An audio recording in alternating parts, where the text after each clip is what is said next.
19-year-old Althea Cruz grew up in the crowded streets of Tondo, Manila, where every morning began with the sound of tricycles, vendors shouting their goods, and children playing barefoot in the alleyways.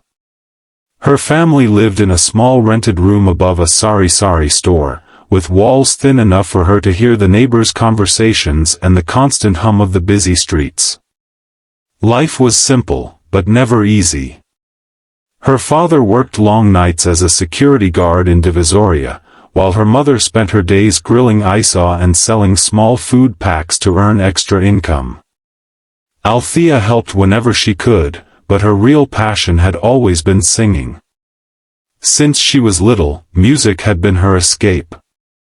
She remembered singing to the beat of rain tapping on their tin roof, imagining herself standing on a stage in front of thousands. But dreams in Tondo often felt like luxuries. People were too busy surviving to entertain fantasies of big stages and bright lights. Still, Althea held on to her voice like a lifeline. It was the one thing that made her believe she could be more than her circumstances. On weekends, she would sing in jeepneys, hoping to earn a few coins from passengers who noticed her courage and talent. Some days she earned enough to help buy rice, some days nothing at all, but she never stopped singing. It wasn't just for the money, it was her practice, her discipline, her way of preparing herself for something greater, even if she didn't know what that greater was. Her dream took a clearer shape the day she saw a poster online. America's Got Talent auditions were coming to Manila as part of a special international edition. Thousands were expected to try, but that didn't scare her. What scared her more was the idea of growing old without ever having tried. For weeks she saved every peso she earned, skipping snacks, refusing tricycle rides, and even selling her favorite pair of sneakers. Her mother tried to soften her fears by saying, "Anak, kahit hindi ka makapasa, importante nagtry ka. Malaya mo, baka ito na ang simula." The night before the audition, Althea barely slept. She spent hours practicing with an old microphone borrowed from her neighbor, Mang Lando, who had always told her she had a gift. The microphone crackled and buzzed, but she didn't care. She sang with her heart, imagining the judges in front of her, imagining Simon Cowell looking up surprised, imagining the roar of a crowd. Her voice echoed through the alley, and some neighbors even peeked out to listen. A little girl whispered, "Ate Althea, balangara sikat ka." Those words fueled her even more. On the morning of the audition, she woke up before dawn. The sun had barely risen over the rooftops of Tondo when she tied her hair, put on her simplest but neatest outfit, and packed a small bag with water, her ID, and a handwritten prayer her mother gave her. She walked to the bus station, passing by vendors setting up their stalls and jeepneys honking impatiently. With each step, her heart beat faster, not from fear, but from hope. As she boarded the bus to Pasay City, she looked out the window at the familiar streets she had walked her whole life. For the first time, they felt small, not because they were insignificant, but because she was finally moving toward something bigger. She whispered to herself, "Kung makapasok man lang akosa stage, worth it na." And with that, her journey from struggle to spotlight truly began. The AGT Manila venue in Pasay City buzzed with energy as thousands of hopefuls filled the long, winding lines. Some carried guitars, others practiced dance steps in corners, while a few sat silently, eyes closed, preparing themselves mentally. Althea Cruz clutched her audition number tightly in her hand, her palm sweating, but her heart determined. She had never been in such a large hall before. The bright lights, the towering stage, and the massive LED screens felt like a different world compared to the narrow streets of Tondo. Backstage, the noise was overwhelming, producers rushing around, staff giving instructions, contestants warming up. Althea stood near a wall, adjusting her breathing the way she practiced every night. As she listened to the muffled cheers and claps from the audience inside, she felt a mix of fear and excitement. She whispered a quiet prayer, asking for strength, not perfection. A staff member gently tapped her shoulder and said, "You're next." Her legs felt heavy, but her spirit lifted as she took a deep breath and walked toward the stage entrance.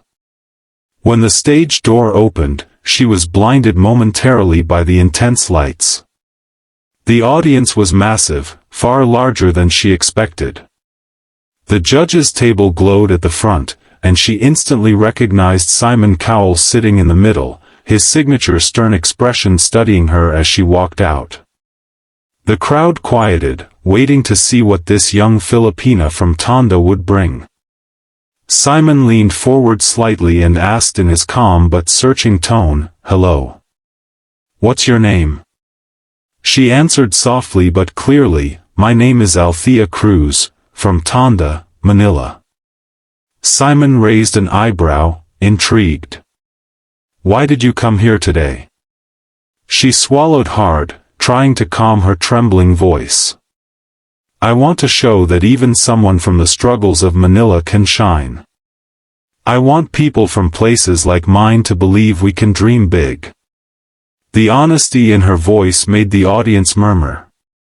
Simon exchanged glances with the other judges, not in skepticism, but in curiosity. He sat back, arms crossed, observing her closely.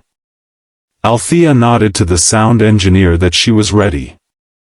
When the music began, an emotional OPM English mashup, the hall fell into complete silence. She started softly, her voice gentle but rich with feeling, and Simon's eyes widened slightly. Her tone carried stories of hardship, hope, and survival. Things no microphone could hide, because they came from her heart. As she moved into the higher notes, her voice opened fully, filling the entire venue with a power no one expected from such a small, humble girl. Whispers started in the crowd. People leaned forward. A few stood up from their seats. Simon uncrossed his arms, a rare sign that he was impressed. He leaned toward the judges' table, eyes fixed on her, his expression softening into something close to awe. He whispered to Howie, "She's incredible." The camera caught the moment, but Althea was too lost in the music to notice. As she hit the climax of the song, her voice soared effortlessly, a mix of passion and pain. The audience burst into applause even before she finished the last note. When the final echo of her voice faded, the entire hall erupted into a standing ovation. People cheered, clapped, and shouted her name. Some even wiped away tears. Althea stood frozen, overwhelmed, covering her mouth in disbelief. Simon looked at her with a smile, small, but undeniably genuine. For the first time in her life, she felt truly seen, not as a girl from a crowded Manila neighborhood, but as someone with a voice powerful enough to captivate the world. The applause still thundered through the venue when Althea lowered her shaking hands from her face. Her chest rose and fell rapidly, overwhelmed by what had just happened. The judges remained standing, something she knew did not happen often. The camera zoomed in on her trembling smile, capturing the moment that might change her life forever. She blinked several times, trying to process the sight of thousands of people cheering for a girl from Tondo who once sang only to jeepney passengers. Simon Cowell slowly sat down, adjusting his mic, his eyes never leaving her. When the crowd finally calmed, he leaned forward and spoke with unusual softness. "Althea," he began, "that performance is exactly why shows like this exist." She felt her knees weaken at his words. Simon continued, "Your voice carries emotion that can't be taught. It has pain, strength, honesty. And the way you controlled those high notes, absolutely world-class. The audience cheered again, but Simon raised his hand slightly, wanting to speak more. Look, I'll be honest. When you first walked out, I didn't know what to expect. But the moment you started singing, you transported us. You turned this entire arena silent because we were all listening to your story. Her tears fell uncontrollably now. She didn't expect validation on this scale. All the nights she practiced with her old microphone, all the days she sang through Manila traffic, all the sacrifices her parents made, they all suddenly felt worth it. She looked at the judges, her vision blurry from tears, and whispered, "Maraming salamat po." Howie leaned toward his mic next. "Althea, you didn't just sing. You connected. You told a story, and we all felt it. You're special." Sophia nodded enthusiastically beside him. "Your presence, your humility, your voice, it's all magic. You deserve this moment." Heidi clapped her hands and said, "I love your tone, it's beautiful and powerful at the same time. You shine from the inside." Althea covered her face again, overwhelmed by the love she was receiving. The audience chanted her name, Althea. Althea. Althea. Never in her life had she heard her name said by so many people at once. Simon then leaned back and rested his hand on the judge's button. "I think there's no question here," he said. "This is the easiest yes I'll give today." He pressed the button. A loud ding echoed through the arena. The other judges followed, pressing their buttons too. 4 yes votes. The crowd erupted into cheers once again, but the moment wasn't over. A producer walked onto the stage to hand her a tissue, and the audience continued clapping long after the judges finished their comments. Althea tried to compose herself, smiling through her tears. She didn't want the moment to end. It felt like a dream she never wanted to wake up from. As she walked off stage, she glanced back one more time at the audience, soaking in the cheers and the lights. Backstage, staff members congratulated her, and other contestants hugged her with genuine joy. Her phone buzzed non-stop with messages from neighbors, friends, and even strangers from Tondo who were watching the auditions online. She imagined her parents at home, probably crying just as she was. For the first time, she felt her future stretch wide open, full of possibilities she had never dared to imagine. She knew the journey ahead wouldn't be easy, but this moment proved that her voice, born in the noisy streets of Manila, was strong enough to rise above everything standing in her way. The girl who once sang on jeepneys had just won the hearts of the world.